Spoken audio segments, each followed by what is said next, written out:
7. Hôm nay Út đi chợ mua được cái phần giò heo và một cái cây măng mỡ này còn tươi lắm bạn, họ mới chặt đem lại bán, thấy ngon nè.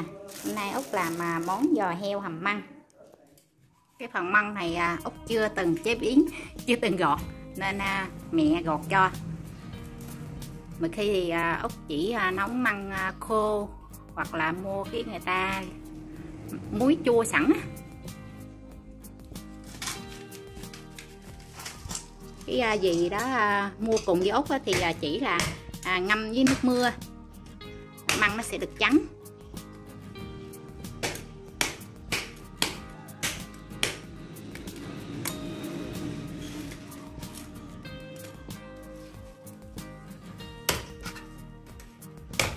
Nhìn cái vỏ măng này nó dày thật.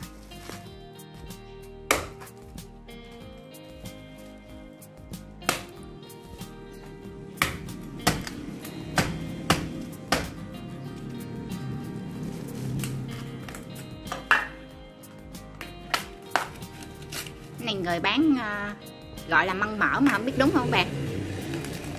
Thì Út coi mấy clip của mấy chị đi hái măng trên rừng á, thấy sao nhỏ nhỏ hơn. Bữa nay măng gì này bán thấy lớn quá nè.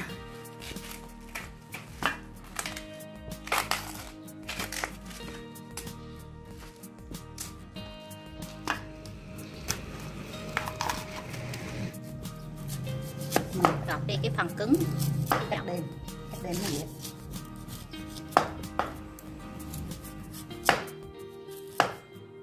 Măng này mẹ nói người ta chặt qua ngày rồi chứ không phải mới chặt là tháng 4.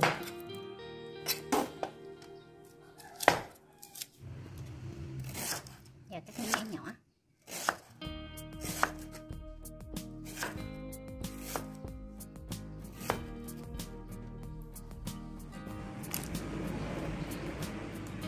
Phần măng mẹ đã sắc xong được một heo măng. Măng Út rửa 3-4 nước lã và Út cho cái phần nước nó hơi xâm xấp như vậy. Út cho lửa nhỏ thôi nha, lửa dưới trung bình, và một muỗng canh mỡ heo, 1 muỗng đường. Luộc lửa nhỏ nhỏ thôi.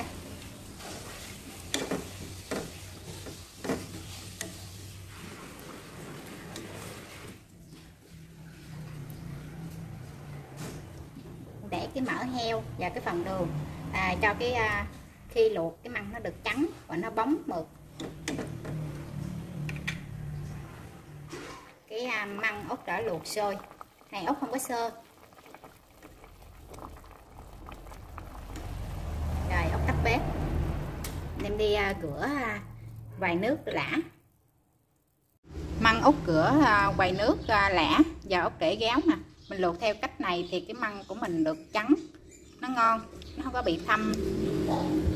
Cái gia vị để xào măng thì Út chuẩn bị nửa muỗng canh muối hạt, nửa muỗng đường cát, và tỏi và hành tím băm, tỏi tím sắc lát, và cái bột ngọt, bột nêm, mọi thứ nửa muỗng cà phê, và mỡ heo. Út sử dụng mỡ heo 4 muỗng canh.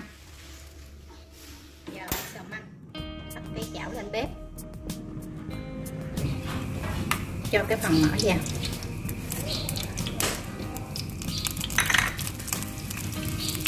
phi cái hành tím,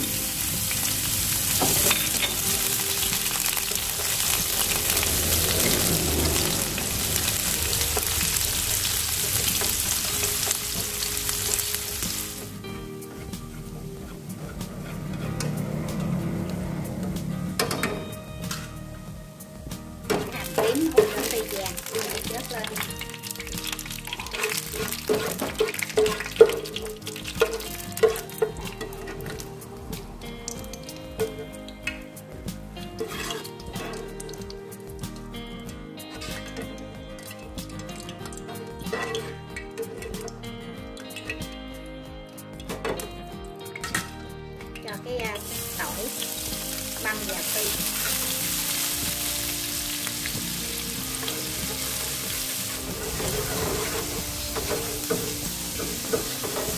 nó ngả màu vàng.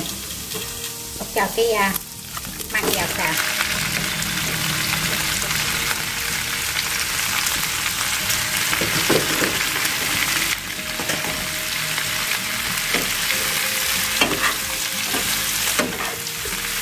Xào cho nó thấm cái phần mỡ này, mỡ tỏi.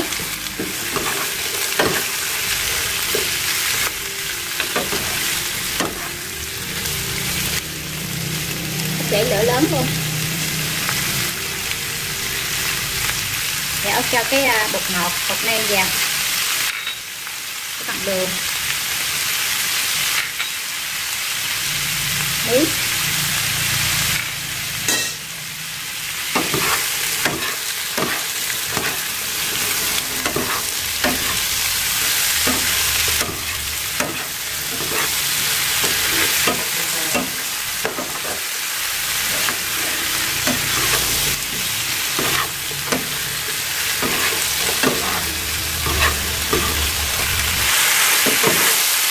xào đã thấm gia vị vào tắt bếp.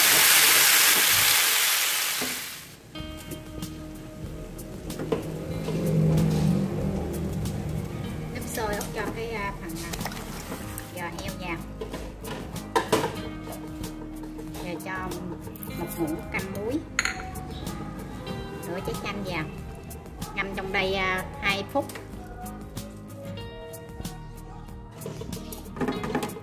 Giúp cho cái thịt mình loại bỏ cái tạp chất và thịt giò heo của mình hầm nó mau mềm. Út vắt một nồi nước, 3 lít nước lọc, mình hầm xương heo.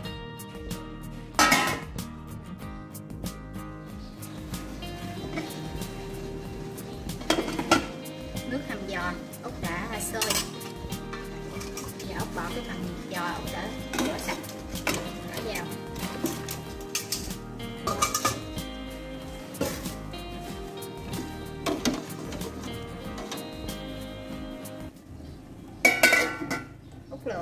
Út luộc cái phần giò này 40 phút với lửa trung bình. Cái phần hành tím ốc phi giờ Út bỏ vào đây,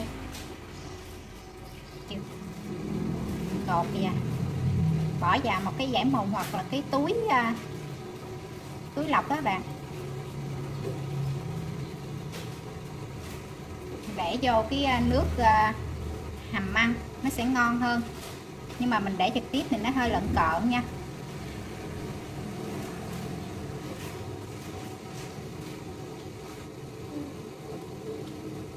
Cột vô cái phần dẻ mùng. Giờ heo Út hầm được 40 phút rồi.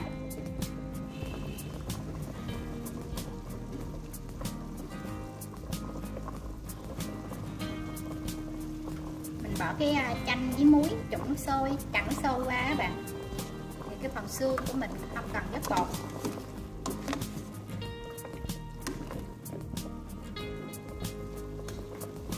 Giờ Út cho cái phần măng Út xào.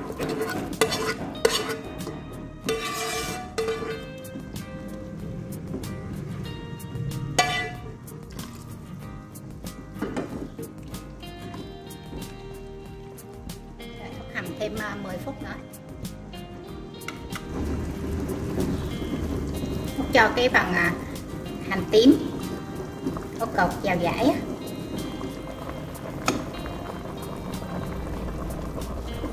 Dớt cái phần bột vào.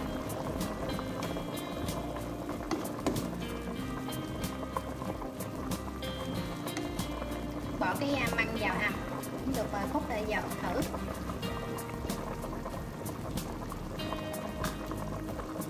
Hơi nhạt tí. Cho cái bột nêm, muỗng cà phê,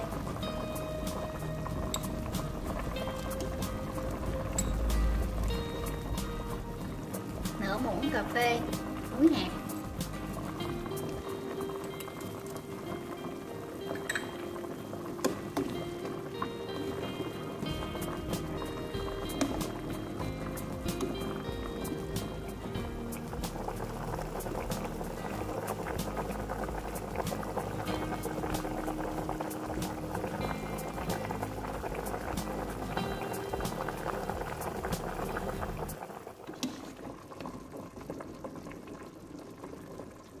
khi nêm gia vị lần thứ hai thì Út thử coi vừa chưa nha.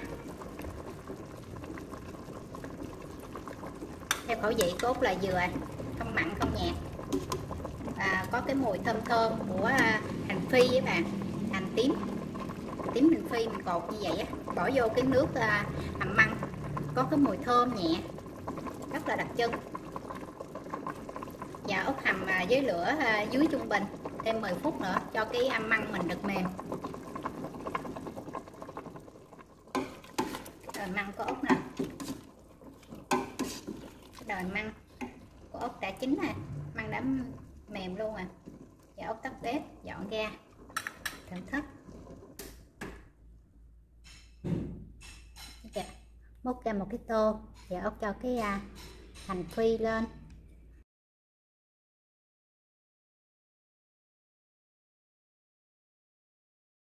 Cái hành phi vô cho nó thơm thơm để món ăn của mình được hấp dẫn. Như vậy là sau 50 phút thì có một cái tô canh giò heo hầm măng thơm ngon để đãi cho gia đình một bữa cơm ngon rồi đó các bạn. Các bạn thấy thích thì hãy tặng Út một like, một sub và đừng quên nhấn cái chuông chọn tất cả để nhận những video tiếp theo của Út nha. Xin chào và hẹn gặp lại các bạn.